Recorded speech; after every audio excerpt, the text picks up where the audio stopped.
Umabot sa 6 digits ang puhunan ni Jenica sa negosyo. Pero kahit mahal, naniwala raw siya na papatok ang kanyang produkto. Kumbaga ang mindset ko kasi is unique.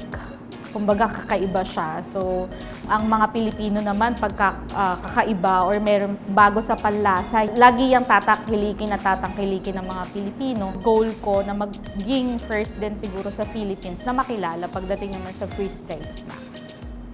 Dahil kaunti pa lang ang gumagawa nito, trial and error daw talaga si Jenica nung una. Actually, frustrate na po ako. Kasi syempre, ang mindset ko nung first na yun is, ang laki ng ininvest ko dito.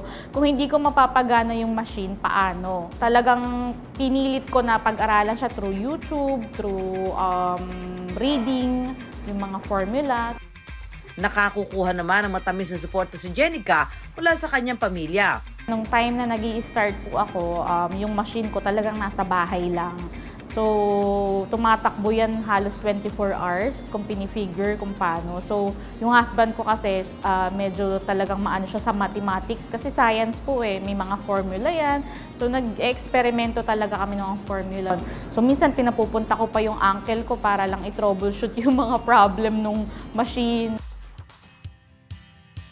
Ang kanyang pamilya rin ang unang sumubok ng kanyang produkto. Event ng grandmother namin. So nakita ko yung reaction ng tao na parang first pag lumapit sila, ano yan, curious na agad sila. So sabi ko, testing muna yung family ko kung magugustuhan nila, magsasucess to dito sa event. Then magpo-proceed ako magpagawa ng mga cart. Nakita ko naman na okay, masaya yung mga lumalapit dun sa cart. Why not? Ituloy-tuloy ko na as an event cart naman. Mula nang i-launch ni Jenica ang kanilang carts nitong taon, hindi na raw sila nawala ng bookings kada linggo.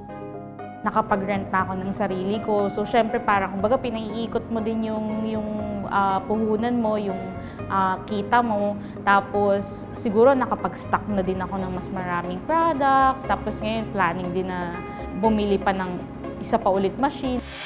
Ang malulutong na candy, bunga ng matibay na tiwala ni Jenica sa kanyang pangarap. Kung mag-start kayo ng business, i-make sure nyo na ready yung kalooban nyo. Kasi pag nag-start tayo ng business, it's either umunlad yan or hindi talaga para sa'yo. So, kailangan ready ka on both negative or positive. At the same time, dapat passion mo yan.